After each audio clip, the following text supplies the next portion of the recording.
Son las 7 en punto y entamamos puntualmente. Y es la última conferencia de este 9º curso de conferencias asturianas en colaboración la Asociación Astura con el Ateneo Perú de Xixón. Llevamos 9 años haciendo una conferencia mensual sobre temas asturianos, siempre con el mayor rigor que está a nuestra mano y a mano de la universidad incluso, ¿no? Bueno, la idea de hacer esta conferencia vino ya fue, según me contaba ella, que somos amigos desde hace muchos años y es mi maestra en varios campos de conocimiento.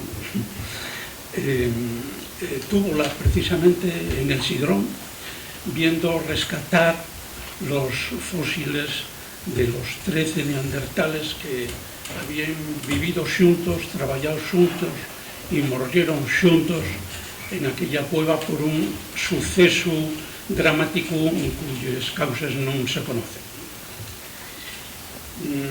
La excavación yo creo que entamó hacia el año 2000 y duró hacia el 2010, fueron unos 10 años, 12 años, una cosa así. No lo sé tampoco con precisión. Pero el viaje que ella va a hacer ahora es de 49.000 años atrás. Esto ocurrió hace 49.000 años. Y era una especie extinta. Y va a hacer un trabajo antropológico con las categorías de una especie diferente 50.000 años después. ¿Qué quiere decir esto? Que en este caso y en la ciencia en general todo es relativo, ¿no? Porque todo evoluciona y todo crece. Precisamente ahora, antes de entamar, hablaba con ella de algo que diré al final de la mi breve, espero, presentación, y es que todo este estudio en el que se basa la conferencia aparecieron en los montes Altai, al sur de Siberia, 2 cuevas con restos neandertales de los que también se estudió el ADN, que dan también resultados muy interesantes y que ella va a aprovechar en esta conferencia datos que yo desconozco, porque son posteriores al estudio importante que ya tienen publicado, que ya os comentaré yo. Pero ya estos datos de Siberia los va a comentar también. En este viaje de 40.000 años trátase de, a partir de los datos genéticos de los neandertales del Sidrón, que si tenéis memoria de aquella excavación fue muy llamativo, fue muy llamativa la manera como se sacaron. ¿Recordáis aquellos que viven todos como cuando el COVID, ¿no?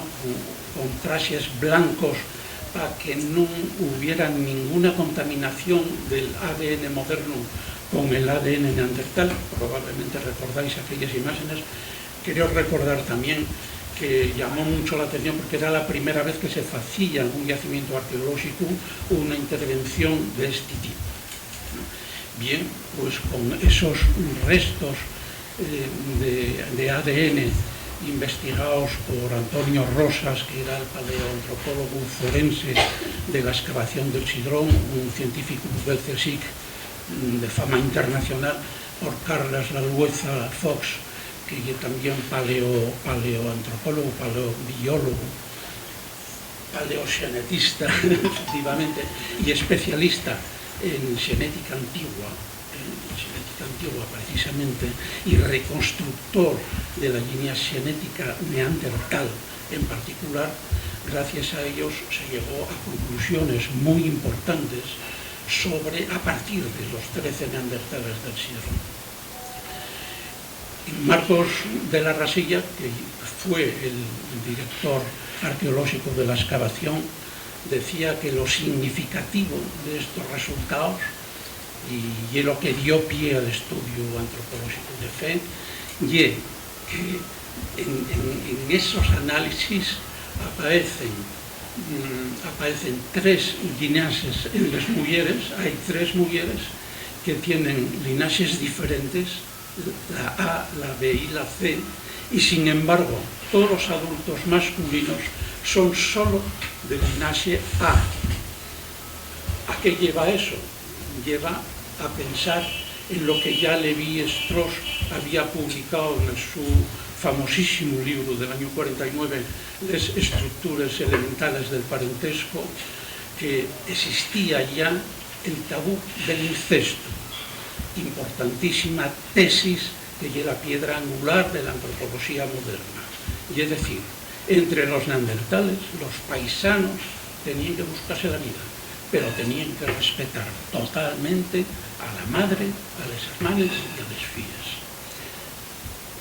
Y a lo que lleva ver que en un grupo neandertal que vivió junto y morrió junto, había mujeres que no eran de la familia. La única deducción posible es que vinieron de fuera. Y empieza la antropología a tirar del filo, y si esto pasó en este grupo neandertal, lo mismo pasó en los demás. El tabú, la prohibición del incesto tenía que ser universal. ¿A qué lleva eso? A que no podían estar en guerra unos con otros por raptar mujeres, eso no conducía absolutamente a nada. Tenía que haber la segunda tesis de Lévi-Strauss, la teoría de las alianzas, de que la mujer al llegar a la edad fértil, a la madurez sexual, cambiaba de territorio a un clan diferente y se intercambiaban las mujeres para la reproducción del propio clan y para el mantenimiento de la especie, sencillamente, ¿no?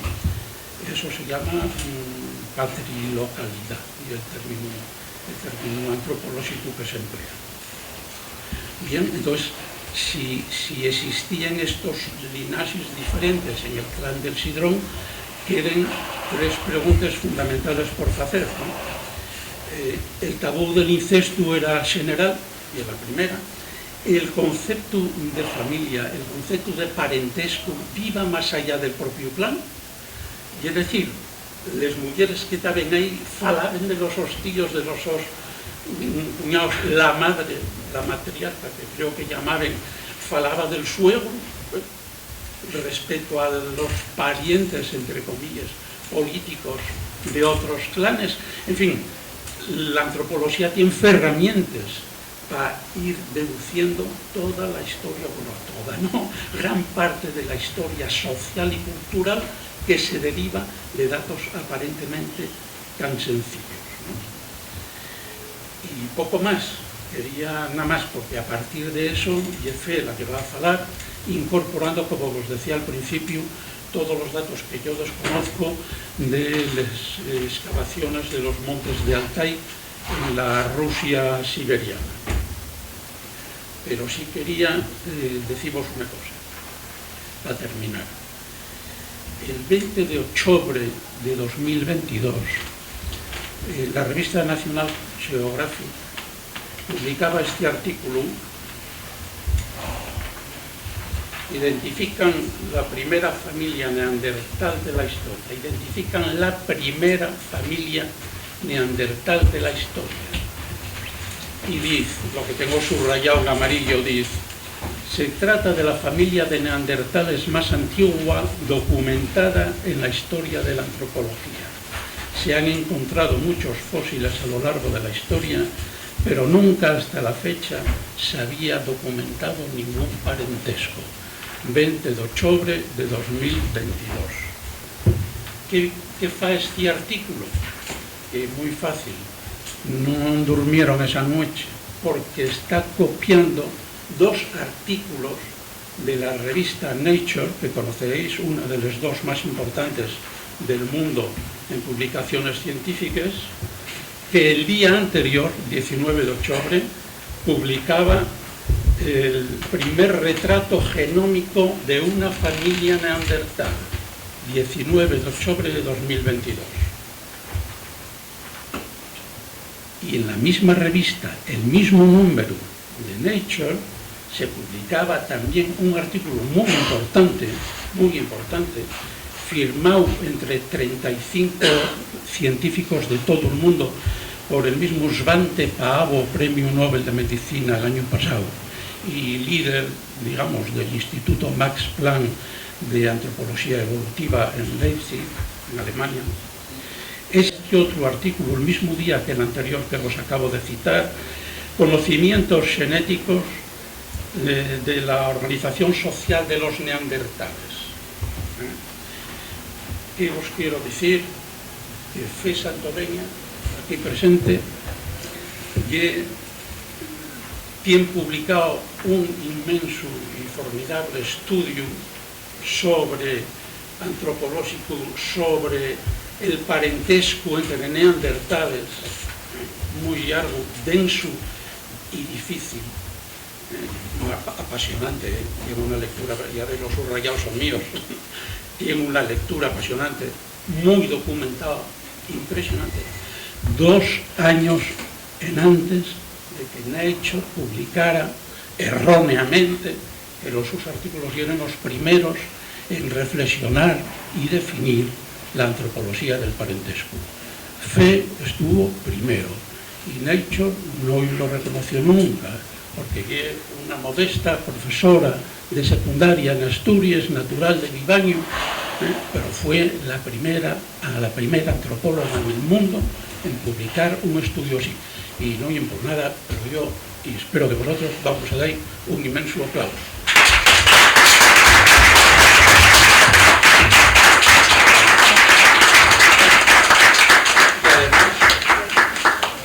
Y además vamos a regalar el Nature que se nos ocurrió a nosotros. ¡Ostras! ¡Oh!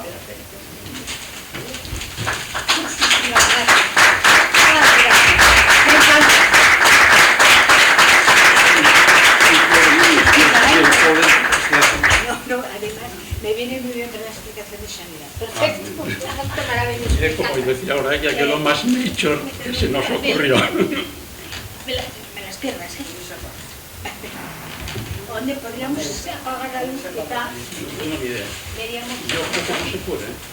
No se puede. No, bueno, entonces espero que sencillamente las imágenes se vean de forma correcta. Efectivamente, como les contaba Amadeu, tuve la suerte y la oportunidad de estar muchas veces en la cueva del Sidrón, sentada allí tranquilamente, viendo cómo se llevó a cabo la excavación, cómo un día Antonio Rosas nos explicaba cómo se habían comido una clavícula, las marcas que tenía, que no tenía. Cuando se inundaba la cueva tuvimos que salir andando por el agua, pero bueno, yo estaba allí pensando en los miles de toneladas de piedras sobre mi cabeza y decía, ¿qué hace aquí esta gente? Porque una cosa es que sepamos cómo ha llegado esa gente hasta ahí, cómo todo eso, pero ¿por qué está aquí toda esta gente junta? ¿Por qué los han comido juntos? Pues por una razón muy sencilla, porque son una familia. Pero para llegar a la conclusión de que estos señores son una familia, hay que, sobre todo, argumentar. Así que preparé mi, digamos, work in progress o work in process, porque, como se dice ahora en el ambientillo anglosajonizado, porque sencillamente lo único que tenía en esos momentos eran los datos de la cueva del Sidrón. Luego ya fueron apareciendo más datos y de alguna manera podemos ir llenando más huecos. Y presenté el proyecto ante el Museo Arqueológico de Oviedo, les pareció la idea muy bien, y a partir de ahí pues ya fue cuando me animé, hablando con la revista de Antropología Experimental, de preparar el artículo y enviar con la cosecha de 50% de aplauso y 50% de todo tipo de improperios. O sea que está muy bien. Si es que dices algo que resulta molesto en un determinado momento, es que algo ocurre. Lo primero es acercarnos, sin lugar a dudas, a la disciplina de la antropología sociocultural. Y si hay alguno de las pautas más importantes que podemos hablar con respecto a la antropología sociocultural, es lo que entendemos como la construcción cultural del otro. Nosotros nos entendemos a nosotros mismos como un grupo de iguales, un grupo que comparte usos, costumbres, tradiciones, etcétera, etcétera. Y por oposición a lo que nosotros somos está el resto que son los otros, creando un juego de lo que llamamos identidad, alteridad, que somos nosotros, y la otredad, que son los demás. He puesto aquí una fotografía de indios americanos, que soy yo muy aficionada a poner indios americanos, básicamente porque hay una colección magnífica de Sheriff Curtis que fotografía todo el proceso de enculturación del oeste americano, y sobre todo por algo que vamos a ver después, porque los indios americanos se han utilizado para ejemplificar el mundo de los neandertales, algo que, como digo, voy a explicar después. Y dentro de esta disciplina de la antropología social y cultural, si hay un verdadero corazón, si hay un verdadero centro de la antropología, es la antropología del parentesco. Si formamos grupos de unidades que nos podemos identificar a nosotros mismos como nosotros, hay un fundamento que es la familia. Una familia que puede ser de distintas formas, que puede ser muy variada, pero que en última instancia fundamenta la sociedad de cualquier lugar del mundo. Ese concepto de familia es muy amplio, es muy variado, puede ser de muchas maneras, pero el parentesco es de alguna manera la base sobre la cual fundamentamos todas nuestras relaciones. Entonces, si pensamos en la imagen de los neandertales, pues lo que estamos hablando es de cómo hemos visto esa autoridad del neandertal a lo largo del tiempo. Curiosamente, los trabajos sobre prehistoria y los trabajos sobre antropología empezaron prácticamente al mismo tiempo. Pensemos que Charles Darwin escribió su Origen de las especies en 1859 y precisamente en 1860 Jacques Boucher de Quebec-de-Perté publicó sus famosas, sus antigüedades célticas y antediluvianas, que se considera el primer tratado de prehistoria. Y justamente en 1961 Edward Barnard Taylor publica Anahuac, México y los mexicanos, antigüedad y modernidad. Es decir, que de alguna manera la prehistoria y la antropología sociocultural siempre han caminado de la mano. Y en el mundo anglosajón son dos ciencias que se apoyan la una a la otra. Prácticamente lo mismo ocurre en las zonas de área francófona. Solamente en España, por las circunstancias en las cuales se fijaron los principios de la prehistoria, esta quedó vinculada a las ciencias naturales y no a las ciencias humanas, quedando desvinculada realmente de la historia, en realidad, y del resto de las ciencias sociales. Y contando con que en España, además, la antropología sociocultural es una ciencia muy moderna, pues todavía estamos de alguna manera dando unos codazos para que cuando se hace una excavación arqueológica se tenga en cuenta que lo que se saca allí no solamente es una cuestión de puro relativismo, sino que también es una cuestión de cultura. ¿Quiénes estaban allí? ¿Por qué lo hicieron? ¿Para qué lo hicieron? ¿Y en qué pensaban cuando lo hicieron? Tú me puedes dar una piedra, yo puedo ver que está muy bien tallada, pero a mí no me interesa eso. A mí me interesa quién era el hombre, la mujer, el artesano, quién hizo esa piedra y por qué. Eso, pues como digo, es algo que todavía es una asignatura que en España poco a poco vamos ganando espacio, pero la tenemos bastante pendiente. Si pensamos que precisamente en ese momento en que empieza la antropología sociocultural y empieza la prehistoria, lo que nos vamos a encontrar es con que la idea que se tiene del hombre primitivo es una idea de un ser poco evolucionado, entendiendo entonces la evolución como civilización. Nosotros, occidentales, el mundo estudiado de lo que entonces era el siglo XIX, teníamos la capacidad humana para distinguirnos perfectamente del hombre primitivo. Ese hombre primitivo era un otro, el cual vivía sin orden, sin concierto y sin las reglas morales que tenía la persona que los estudiaba.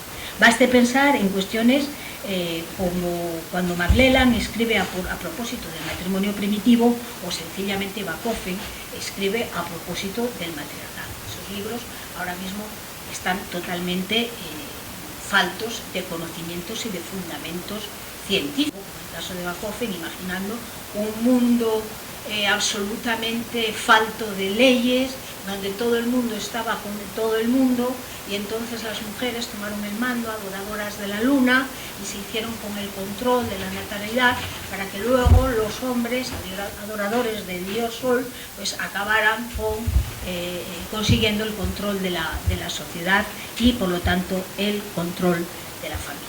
Todo esto Adam Kuiper, un antropólogo sudafricano, lo cuenta muy bien en un libro que se titula El mito de la sociedad primitiva.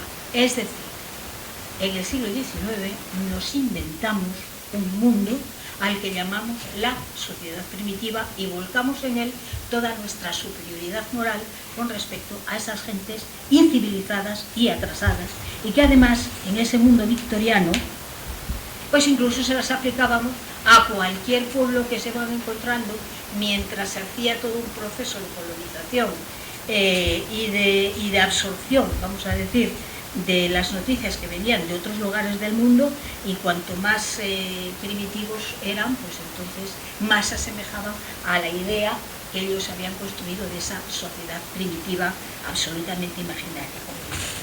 Hay una razón muy sencilla para decir esto y que es aplicable tanto en el siglo XIX como ahora mismo en esta mesa en la que estamos sentados, y con respecto incluso a lo que yo voy a contar.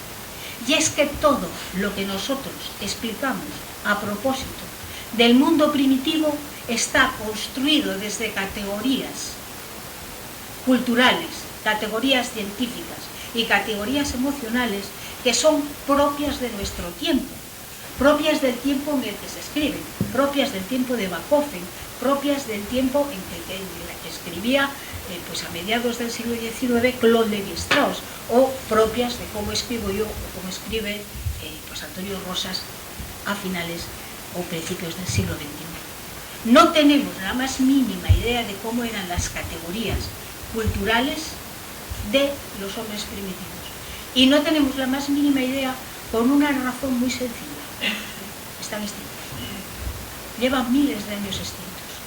Nosotros podemos hacer el juego en antropología de ponernos en el lugar del otro. Yo puedo desplazarme hacia un lugar donde me interese conocer cómo viven unas determinadas gentes, hacer lo que se llama una observación participante, decir, pues esta gente hace esto por esto, piensa esto, perdón, habla de esta manera, mejor no cojo un boludo, porque esto es que si no tengo con las manos. Vale, pues podemos hacer una observación participante. Yo no tengo ningún habitante de la cueva de Tito Bustillo para preguntarle por qué me ha pintado los remos, que parece que me ha cruzado un río. Puedo imaginar muchas cosas, puedo describirlos, puedo analizarlos, puedo datarlos, pero ¿qué pensaba y para qué lo hacía? ¿A quién se lo dedicaba? El señor de Tito Bustillo no lo sé, ni yo ni nadie, porque no se lo podemos preguntar. Y mucho menos si aplicamos esta cuestión al hombre de Neandertal. A veces a mis alumnos les hago un juego, que es ponerle un mapa de Norteamérica con los símbolos de los equipos de la Liga de Fútbol Americana. Y les digo, mirad, nosotros encontramos pensamos que esto lo encontramos dentro de 40.000 años, y entonces nos observamos que se ha adecuado un espacio para colocar las figuras, y que estas figuras, como se sitúan a la derecha mucho más, pues entonces son adoradores del sol, porque es de donde nace el sol, y se va habiendo menos figuras hacia donde se pone el sol. Que hay muy pocas figuras humanas, que esas figuras humanas son agresivas, porque aquí hay un señor con un casco de vikingo, aquí hay un señor con una hacha en la mano, y que lo que hay son animales muy agresivos, hay osos, hay no sé cuánto más. Vale, ¿cómo llego yo a la conclusión con ese mínimo dibujo a un espectáculo que ven miles de millones en todo el mundo, que es la final de la Supercopa? Es imposible de imaginar. Pues no piensen que nuestros antepasados eran menos complejos en su pensamiento que nosotros. Entonces, por eso digo que nos es sumamente difícil pensar en lo que ellos podían pensar. Pensamos que ellos, lo que ellos hacían lo pensamos desde nosotros. Es decir, nuestras categorías neandertales son pura y exclusivamente categorías contemporáneas. Categorías contemporáneas que han ido cambiando con el paso del tiempo. Los primeros neandertales que aparecieron hacia 1832 en unas minas en Bélgica, pero eran unos huesos y los dejaron ahí tirados para atrás, hasta que en 1856 aparece ya el hombre de Neandertal, que se llama así porque apareció en el valle de Neander, y bueno, pues se empezó a ver como un mono primitivo que tenía ciertas capacidades, hasta que ya William King en 1864 ya en todos los círculos académicos explicó que aquella era una especie humana, distinta a la nuestra, pero una especie humana. Y claro, en 1864 un hombre antediluviano, como se decía entonces, por mucho que digamos que es una especie humana, no va a ser como nosotros. Así que lo primero que se dice del señor Neandertal es que era de una oscura moral. Y cuando hablamos de una moral oscura, pensemos en lo que todos ustedes están pensando. Una gente promiscua, una gente que no tiene normas, que no tiene leyes, que no tiene unas formas de convivencia pautadas, es decir, un salvaje. De hecho, antes de que William King dijese que el hombre de Neandertal pues era una especie humana distinta a la nuestra, se había dicho muchas cosas. Bueno, pues que era un enano de la zona que tenía problemas de acondroplasia, pero sobre todo a mí la que más me gusta es la que se dice de que era un cosaco contrahecho que se había recorrido media Europa para matar a Napoleón. Bueno, vale, no se sabía lo que era aquello y bueno, pues dijimos todo eso hasta que ya, como digo, William King pues ya dice que es una nueva especie humana, pero inferior intelectualmente a nosotros. Se ve aquí en la fotografía, ya le digo que vamos a ver muchos indios americanos, explicaré por qué, y aquí tenemos una reproducción de Mauricio Antón maravillosa de los documentales de Atapuerca, donde lo que vemos son pues, un par de seres humanos sentados tranquilamente y que, salvo determinadas características físicas, poco se diferenciarían de nosotros. Porque ese Neandertal, un otro absolutamente lejano, cada vez se va convirtiendo en nosotros mucho más cercano. Siempre estamos diciendo que es que lo más próximo que tenemos a nosotros son los chimpancés. No, lo más próximo a nosotros son los neandertales. Como dijo Antonio Rosas en una ocasión, la evolución ha ensayado 2 veces una especie inteligente. Una falló más veces, la otra acertó más veces. Los neandertales se extinguieron y nosotros progresamos, pero era una especie inteligente. Vale, entonces lo primero que tenemos, las primeras descripciones, sobre todo a partir de esta que tenemos aquí, que, ¿dónde se me ha ido? Vale. Este es el hombre de la Chapelle-aux-Cygnes, tal y como lo tenían expuesto a principios del siglo XX, y si lo vemos es un personaje gorilesco, absolutamente ahí, sin cuello, contrahecho, con unos brazos muy largos, en pelota prácticamente con un simple taparrabos, o sea que no manteníamos con él absolutamente ninguna afinidad como una especie parecida a la nuestra. Porque claro, pensar en el Neandertal como un Homo sapiens, hubo que pasar mucho tiempo hasta que llegásemos hasta él. Las primeras excavaciones donde empezamos ya a pensar que el hombre de Neandertal era muy parecido a nosotros son estas mismas de la Chapelle-aux-Cygnes, cuando se someten los huesos a un examen ciertamente técnico y no sencillamente dominado por las categorías victorianas de la época, y el hombre es que estaba así porque tenía artrosis. Por lo demás, era una persona que había vivido con muchas lesiones, con muchos problemas, pero que no tenía absolutamente ningún rasgo simiesco en su fisonomía. Luego, quizás de las más interesantes yacimientos como podamos, las grandes tumbas de Shanidar en Irak. En las tumbas de Shanidar se habló en un principio de que eran unas personas que incluso tenían un gran mundo simbólico, porque cuando se encontraron los restos, se encontraron cubiertos de polen. Así que se había hecho una ofrenda floral sobre el cadáver antes de proceder al enterramiento. Ahí sale la otra parte del mundo de la arqueología diciendo que va, estos señores no tienen un mundo simbólico, ni muchísimo menos. Esto lo que pasa es que se han ido colando los ratones, hecho agujeros, transportado plantas y por eso tenemos los pólenes aquí. Nuevas excavaciones ampliando el yacimiento de Shanidar pues han dado lo mismo, es decir, estaban cubiertos de polen y se habían enterrado con una ofrenda floral. Es decir, que estamos hablando ya no de un simple hombre de Neandertal simiesco, sino de un Homo sapiens neandertalensis. Todavía hay una prueba más que ha dado muchísimo que hablar, que es la flauta de Gigi, si lo diré bien, que dudo que lo diga bien, es la flauta de Gigi Babi, que apareció en lo que hoy es Croacia. Es una flauta construida sobre un fémur de oso y que se puede tocar. De hecho, si ustedes la buscan en YouTube, van a encontrar a un músico tocando la 9ª Sinfonía de Beethoven con una reconstrucción de esa flauta de Gigi Babi. Pero claro, ningún hombre de Neandertal iba a tocar la 9ª Sinfonía de Beethoven, volvemos a lo mismo, son nuestras categorías. La flauta funciona, pero ¿qué tocaba un hombre de Neandertal? No lo sé. Lo que sí parece claro y evidente es que el hombre de Neandertal sabía hacer música y tenía instrumentos para hacer música. Cuándo, dónde, cómo la utilizaba, podemos pensarlo desde nuestras categorías. Las suyas, como digo, las desconocemos.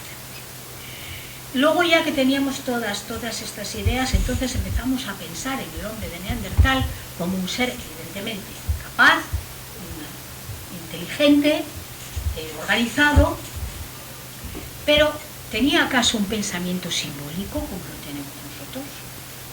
Nosotros estamos continuamente viviendo en el mundo del tropo, no solamente de la ironía, sino del símbolo. Si ustedes salen, bueno, es que aquí tenemos dos símbolos. Allí hay un símbolo que es un círculo rojo con una raya blanca. Todo el mundo sabe lo que quiere decir. Nosotros siempre interpretamos este símbolo. Eso es algo que le negábamos totalmente al hombre de Neandertal. El hombre de Neandertal no tenía un mundo simbólico. Bueno, entonces en estas pues van y aparecen los restos de la Cueva de las Palomas en Málaga. Y en esos restos lo que aparece son elementos que solamente tienen explicación si se piensa en ellos como elementos para el adorno personal.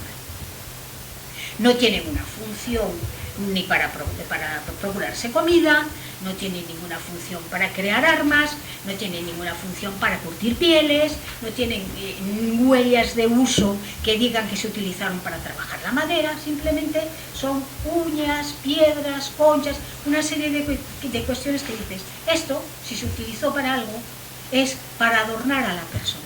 Entonces, claro, si una persona se adorna, aparte de que ella tiene una conciencia muy desarrollada de yo, quién soy yo, tiene una conciencia desarrollada de quién soy yo con respecto a todos los demás.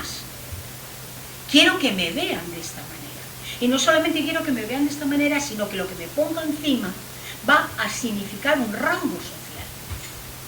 Yo me he vestido de una determinada manera porque me voy a presentar aquí ante ustedes. No voy a ver con una camiseta llena de curacos y lamprones de grasa incluso para cocinar, porque necesito tener una imagen que proyectar ante los demás en mi mundo y en mi sociedad.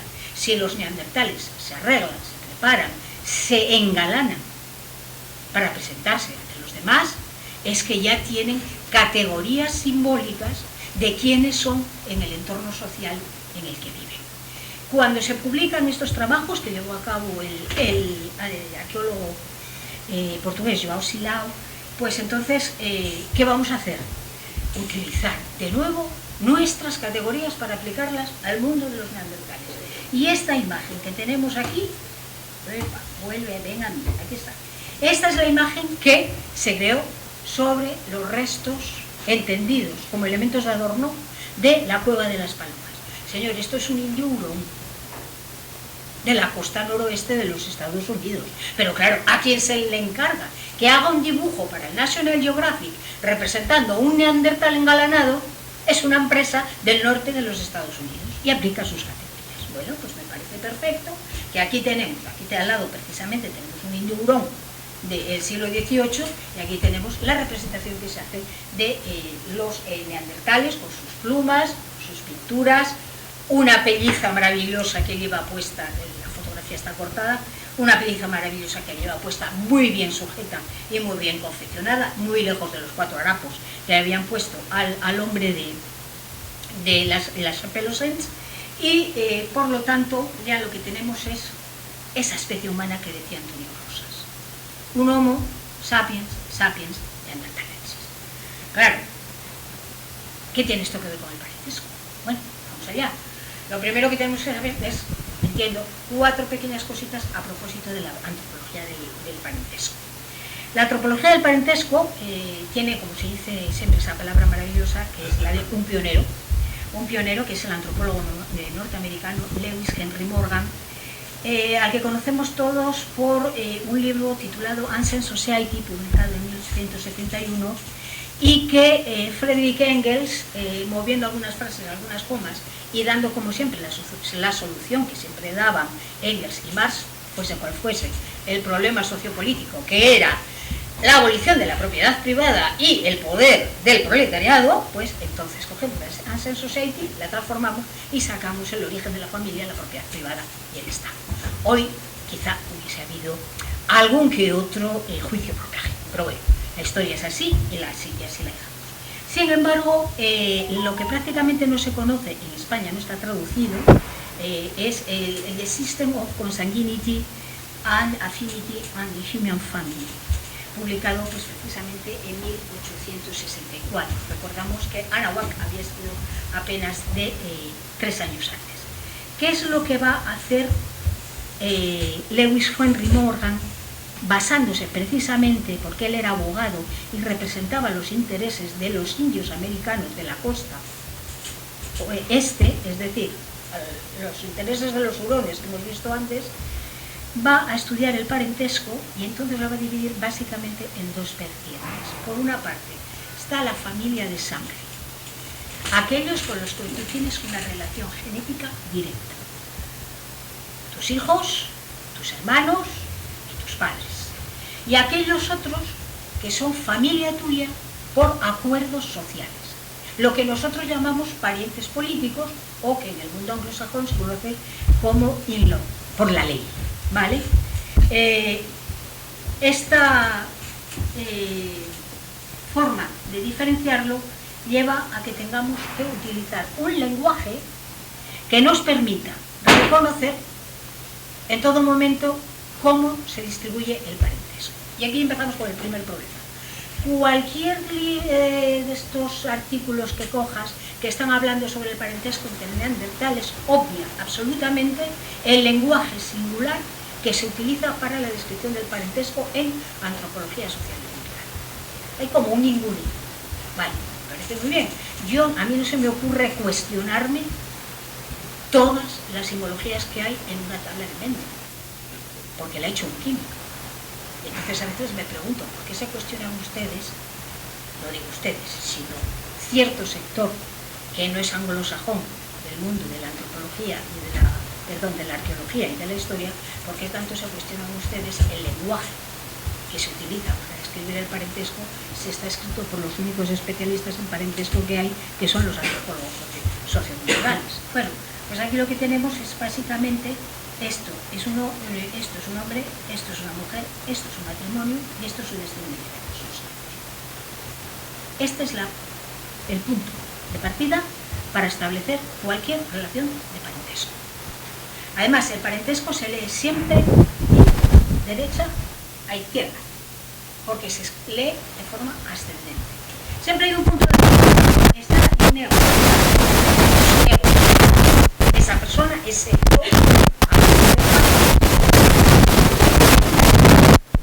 pero es que además tiene un padre Además tiene una hermana del padre, tiene un hermano del padre, que a su vez tiene vamos, no sigo porque sería muy largo de explicar, pero quiero decir, yo veo este cuadro de parentesco y sé perfectamente quiénes son los ascendentes y los descendentes, los tíos, los primos, los cuñados, toda la parentela de sangre o parentela política de esa persona que tengo ahí en el medio. Parece complejo, pero no lo es. Sencillamente aprenderse una serie de signos y trabajar con ellos. Yo comprendo que la primera vez que una persona se enfrenta a una tabla de parentesco puede darle un parraque y decir, madre de Dios, ¿qué voy a hacer yo con esto? Pues más o menos lo que me pasó a mí. Cuando yo estudié antropología, fui de las últimas personas que se licenció, no que se graduó, y tenía que hacer obligatoriamente estadística de las ciencias sociales, y me da una calculadora. Y yo empecé a leer aquello, y digo, pero ¿qué me está contando? Yo aquí leo épsilon, omega, ¿cómo que esto es el sumatorio de...? La porque te lo dice. Bueno, pues claro, yo al final me creo lo que me están contando, y que una épsilon es el sumatorio de algo, y que una omega significa esta cosa y esta otra. Bueno, pues, a la hora de hablar de parentesco, señores, vamos a utilizar el lenguaje adecuado para el parentesco. Son tres las teorías claves que yo utilicé para escribir el artículo, para orquestar desde mis categorías, insisto, un parentesco entre neandertales. La primera de ellas, por supuesto, fue las estructuras elementales del parentesco, establecida en 1949 por Claude Lévi-Strauss. Él basa sus principios en el tabú del incesto. El tabú del incesto es lo que separa el estado primitivo o animal del estado de civilización y de cultura. Y significa que un hombre tiene que renunciar a mantener relaciones sexuales con su madre, con sus hermanas y con sus hijas. Y que en otro lugar hay otro hombre que está haciendo exactamente la misma renuncia. Por lo tanto, ¿qué es lo que tienen que hacer? Intercambiarse las mujeres. Y ahí es donde viene el principio de la teoría de la alianza. Un principio en el cual hay unos hombres que están intercambiando una mujer, este es el hermano que intercambia a su hermana con un marido y que van a tener una descendencia. Esto quiere decir, sencillamente, es el famoso imperativo de la exogamia. Era lo que ya Taylor había dicho, que tenías dos opciones, o casarte fuera o que te matasen dentro. Si tú no tienes una pareja sexual con la que relacionarte, pues vas a tener problemas dentro de tu núcleo social. Así que te vas a buscar la manera de encontrar una pareja sexual para tu vida fuera de tu grupo familiar. Y ahí es donde está ese imperativo de exogamia y lo que Claude Lévi-Strauss, insisto, llama la teoría de la alianza de hombres intercambiando mujeres en función del tabú del incesto.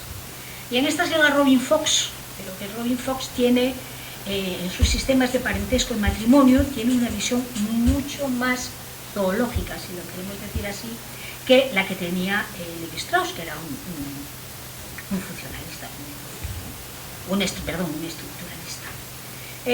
Para Robin Fox lo que funciona es sencillamente un binomio, que es la mujer y la descendencia, es decir, la madre y los hijos. Aquí tenemos una imagen de la madre y los hijos. Para él, los elementos básicos del parentesco son sencillamente hechos biológicos. Y las mujeres gestan y dan a luz. Los hombres son los que engendran. Y luego viene un principio cultural. Los hombres son los que tienen la propiedad de las mujeres y lo de los medios de producción. Aquí ya vemos claramente que Robin Fox tiene una influencia de pensamiento marxista muy interesante. Para solucionar este problema que se puede plantear cuando los hombres no pueden engendrar a las mujeres de su familia, es cuando viene el principio cultural del tabú del incesto. Pero ese tabú del incesto no va en función, como decía Lévi-Strauss, de una relación de alianza de hombres, sino de la necesidad que tiene la madre de buscar un progenitor, un protector para sus hijos. Esa unidad, madre e hijo, se busca a alguien que le procure alimento, que le procure defensa y que le procure refugio.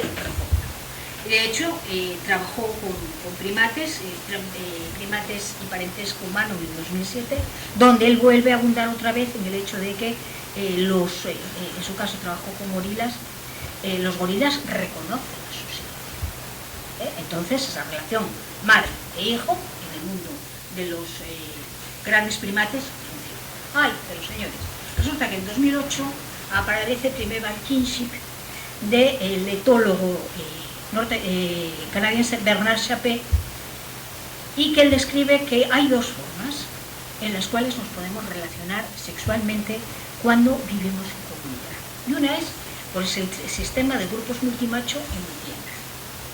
El sistema de multimacho y multihembra tiene un problema, y es que el macho tiene que abrirse camino para ser el jefe de la manada, a tortazos. Y él es el que va a quedarse con las mejores hembras. Mientras que el resto de los machos se tiene que dar en la periferia del grupo social al que pertenecen, aprovechando las hembras que han sido rechazadas por el jefe de la manada. Y ese puesto siempre va a estar amenazado. Siempre va a haber un macho más joven, un macho más fuerte, que va a pelearse por ti, va a pelearse para quedarse con tu puesto de ser el jefe de la manada. Con lo cual, para Bernard Chapais, es un sistema que funciona, pero es siempre un sistema inestable. Claro, la pareja estable, la pareja macho-hembra, aporta otras cuestiones que para Chapais son mucho más interesantes como estabilidad para el grupo. Lo primero, tienes garantía de apareamiento. Esta es tu pareja, te vas a aparear con ella sin tener que pegarte con nadie, ¿vale? Eso sirve para que los grupos convivan de una forma más pacífica y sin tener que andar preocupándote de quién te va a quitar el puesto. Tiene un artículo precioso, además está traducido al español, no como premio al kinship, que se titula Maquiavelo entre matanzas. Describe perfectamente todas las alianzas que hacen los machos para derrocar al jefe de la manada. Todo tipo de trapacerías, trampas, incluso llegar a darle plantas envenenadas con tal de quitárselo del medio. O sea, este señor sabe muy bien lo que dice porque ha estado trabajando con macacos durante muchísimo tiempo. Entonces, cuando él escribe primero al kinship, lo hace basándose precisamente en el tabú del incesto. Y dice que la clave de la evolución humana con respecto al resto de los primates es el momento en el que somos capaces de reconocer a nuestros parientes que no son de sangre, es decir, a los parientes laterales por reconocimiento social, nuestros parientes políticos. Cualquier chimpancé hembra conoce a sus hermanas y reconoce a sus hijos, pero no reconoce al hermano, el macho que la acompaña. Nosotros sí, el ser humano sí, en cualquier lugar del mundo. Siempre hablan y dicen, oye, es que los bongo no lo hacen. O sea, la excepción no sirve. Lo que sirve es siempre lo que la gente hace. Y es que nosotros reconocemos, en primer lugar, que nos casamos con alguien que no es de nuestra familia de sangre, por el principio del tabú del incesto. Y que reconocemos como parientes por la ley a la familia de sangre de esa persona con la que nos casamos. Y entonces vamos a ver qué es lo que entendemos por matrimonio, porque matrimonio evidentemente es una categoría nuestra. No tengo la más mínima idea de si los neandertales tenían una idea de lo que podía ser el matrimonio, pero sí que tenían ciertamente algún tipo de idea de sanción social del intercambio de mujeres, por lo que nos cuentan los restos de tanto de Sidrón como que luego apareció en el altar. Bueno, definiciones de matrimonio hay muchas. A mí me gusta mucho una de David Snyder, que dice que el matrimonio es una suerte de solidaridad perdurable. Y ahí lo dejo. Pero bueno, Stephen, por ejemplo, dice que un matrimonio es un contrato por el cual una pareja, nunca dice que tenga que ser necesariamente hombre o mujer, dice una pareja, dan conocimiento público de que van a vivir juntos, de que van a tener relaciones sexuales socialmente sancionadas y permitidas, y que esperan tener hijos y que contraen una serie de dones y contradones económicos, de protección de los hijos, etcétera, etcétera, y que reciben esa sanción social. Y también dice que en muchas sociedades, que depende en realidad de otro tipo de cuestiones, esos vínculos en un momento determinado se pueden llegar a romper. Se permite la poligamia, este señor con sus dos esposas, que es Juana Parker, o donde sencillamente es la monogamia la que se impone. Está aquí esta pareja de Inuit con su reto. Pero nos basamos en lo mismo. Alguien que públicamente dice que va a convivir por esa serie de razones. Y entonces ya llegamos hasta el siglo, por fin. Más o menos todos sabemos lo que pasó con la excavación, cómo entraron unos espeleólogos, encontraron los cráneos, cómo los llevaron al anatómico forense, descubrieron efectivamente que eran neandertales, cómo se supo que habían entrado por un sifón kárstico en una precipitación, probablemente en un periodo de muchísimas lluvias, y quedaron atrapados entre estas lajas, estas lajas que vemos aquí, dentro de la cueva, y eso permitió que encajase la colada de barro con los restos y no se moviesen de ahí durante 50.000 años. Eso era muy bueno, porque entonces llegas y dices, uy, de aquí podemos sacar genoma neandertal. Ya es, como decía antes Amadeo, ponerse todos estos trajes como si estuvieras en un espacio radioactivo, pues precisamente para que no contaminar con nuestro genoma ese espacio donde está. Y se consiguieron extraer el ADN de 13 individuos en la cueva del Sidrón. Se va a encontrar un grupo de filiación A, donde hay una mujer, a la que han apodado la matriarca, 3 adultos masculinos, 2 adultos adolescentes y 1 juvenil. La relación de filiación entre esta mujer A y todos estos hombres es que son sus hijos, en principio, por lo que dice la genética. Por otra parte, hay un grupo de filiación B de una mujer que a su vez es la madre de otros 3 individuos infantiles y juveniles.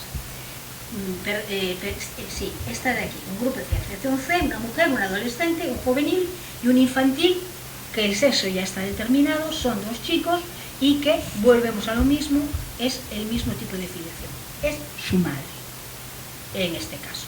Y nos queda una mujer de filiación B, que es una mujer sola, con la cual no tenemos una relación genética ninguna, y hay un juvenil por determinar el sexo y la filiación. Os he puesto estos indios Kiowa porque se ha vuelto a encargar la figuración de la matriarca de la cueva del Sidrón a especialistas norteamericanos y han puesto exactamente los mismos adornos que llevan las mujeres Kiowas. Vale, volvemos otra vez a cómo hacemos las cosas desde nuestro punto de vista. ¿Qué nos dice con respecto al parentesco? Esto que tenemos de... aquí me falta una diapositiva. Espera, que me he parado. Uy, me falta una... Bueno, me falta una diapositiva.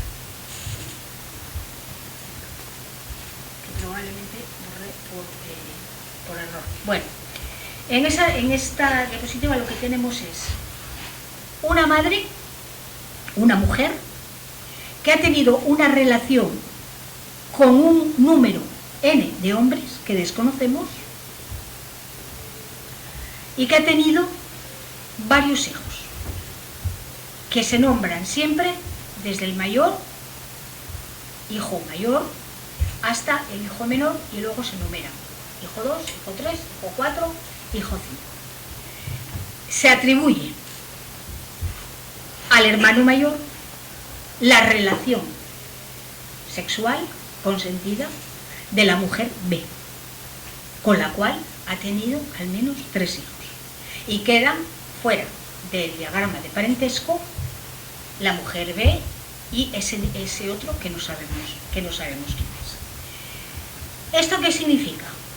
En primer lugar, que no hay mujeres A. Os hablo de la matriarca. Hombre, puede que en ese momento de que entrasen por el sifón diese la casualidad de que no entrase ninguna otra mujer A.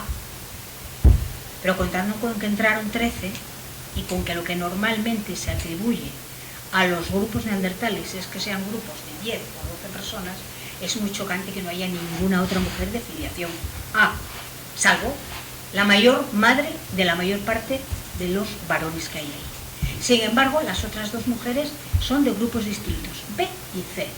¿Esto qué quiere decir? Sencillamente que estamos ante un movimiento de grupos patrilocales. Es decir, los hombres se quedan en el lugar de nacimiento, las mujeres se van fuera intercambiadas en función de la teoría de la alianza, por eso hay mujeres A en el Sidrón, y lo que vienen son las mujeres de los otros grupos con los cuales se ha establecido una alianza. Así que tenemos mujeres B y mujeres D en el Sidrón.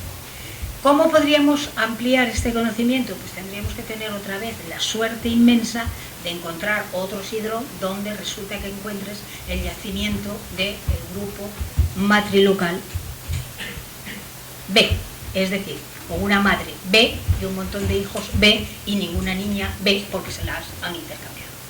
Hombre, esto es, desde el principio que dice Chabernas Chopé, muchísimo más fácil para la convivencia social que tener que andar a tortazos. Como decía McLennan, a mediados del siglo XIX, que los hombres primitivos conseguían a sus mujeres sencillamente organizando partidas de guerra para ir a robar a las mujeres, y por eso tenemos el rapto de las Sabinas. Eso da malos resultados. Eso no suele ser muy adecuado para el grupo si quiere prosperar. Sin embargo, intercambiar mujeres es muy importante, porque aparte de eso estableces relaciones sociales que en un determinado momento te van a prestar ayuda. Yo no creo que los neandertales tuviesen exactamente un concepto de suegro, de nuera, de yerno, como lo tenemos nosotros, pero sí un conocimiento de relación social con los grupos con los cuales has intercambiado mujeres. Se crea un vínculo de comunicación, un vínculo de alianza. ¿Qué tipo de relación, hasta qué punto podía ser de estrecha esa relación? Pues señores, no tengo ni la más mínima idea. Y no creo que por mucha genética que encontremos vamos a ser capaces de decir cuán estrechas o cuán lejanas podrían ser esas relaciones de parentesco. Lo que sí está claro es que el hombre neandertal, en el momento en el que intercambia mujeres, está reconociendo el parentesco político de su pareja, o sea, su parentesco político, al reconocer el parentesco de sangre de su pareja, igual que nosotros. Entonces, si decía Levi-Strauss que el tabú del incesto y el principio de la alianza es lo que marca la diferencia entre la civilización, la cultura y el estado animal, no nos cabe la más mínima duda de que el hombre de Neandertal era verdaderamente un Homo sapiens sapiens neanderthalensis. Además, claro, ¿qué significa para nosotros? Para nosotros significa pues, que te quedas en el lugar de residencia del padre. Y dice, no, es el lugar de residencia de la madre, porque la madre es la que está... No, es que la madre ha venido. El que falta es el padre, que no lo tenemos en el yacimiento del Sidrón. Y luego, después de esa mujer, han venido otras. Pero toda la filiación masculina se ha quedado en su sitio. ¿Eso qué te permite? Pues precisamente controlar la descendencia agnaticia. ¿Quiénes son mis hijos? Si estoy fuera de mi grupo, puedo tener o no control sobre mis hijos. Pero si estoy dentro de mi grupo, protegido por mi familia de sangre, y viene mi familia política representada en esa figura de la pareja, pues voy a tener el control de la paternidad y de la crianza de quien entiendo que son mis hijos. Y por último, supone por supuesto la preponderancia social de la esposa sobre el papel de la madre o sobre el papel de la hermana. Ella es la que presta los servicios domésticos, es la que presta los servicios sexuales, es la que presta los servicios reproductivos y es la que garantiza la pervivencia del grupo, sencillamente transmitiendo el linaje de sangre del padre. Más o menos ahí terminaba mi artículo, y además planteándome una pregunta. Si los grupos de neandertales tienen un genoma tan pequeño que, como decía Carles Lalueza, si juntamos todos los genes de los neandertales que conocemos en Europa, sería poco más o menos que los asistentes a una boda, o sea, primos segundos, primos terceros, todo el mundo relacionado entre sí. Eso puedes casar, con quién no puedes mantener relaciones sexuales, sino con quién te puedes casar. ¿Con qué línea de descendencia? Y ahí entraríamos en un mundo del parentesco muchísimo más complejo, que solamente lo voy a citar, que son, por una parte, los primos paralelos y por otra parte los primos cruzados. Los primos paralelos son aquellos que son hijos de los tíos del mismo género que tus padres. Es decir, las hermanas de tu madre y los hermanos de tu padre. Los primos cruzados son los que son de distinto género, es decir, las hermanas de tu padre y los hermanos de tu madre. Y en todos los grupos donde son muy reducidas las cargas genéticas, como puede ocurrir, está muy bien estudiado, entre los nativos australianos hay unas líneas de filiación de primos paralelos, primos cruzados, con los cuales no te puedes casar. Siempre se habla de Malinowski del mismo libro, ¿no? de la Niñocula, de los argonautas. Tiene un libro precioso que es La vida sexual de los salvajes. Los salvajes son un poco brusco, pero bueno, en aquella se decía así, y que lo que describe es la vida sexual en las islas Trobriand, y lo termina contando una historia que se contaban siempre los unos a los otros. Y era la historia de unos primos que se habían saltado el tabú del incesto, habían mantenido relaciones sexuales estando prohibidos y habían terminado uno enloqueciendo y el otro suicidándose. Para reforzar dentro de una sociedad la importancia de saber con quién te tienes que casar y con quién no te tienes que casar. No se nos olvide que, a pesar de nuestra idea romántica del matrimonio, hasta el siglo XIX, en toda sociedad, el matrimonio siempre ha sido una cuestión de beneficio social, beneficio económico y beneficio para la comunidad. El romanticismo quedaba bastante lejos.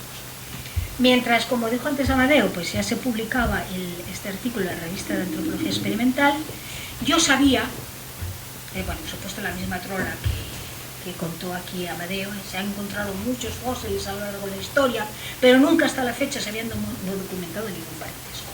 Trola gorda, porque ya habían aparecido todos los escritos y trabajos de Carles Lalueza, en los cuales yo me basé muchísimo, y precisamente pues había salido el mío. Pero claro, evidentemente yo doy clase en Ventanillas, en Oviedo, nada más. No tengo ninguna otra relación con el magnífico mundo donde no se entra si no tienes padrinos.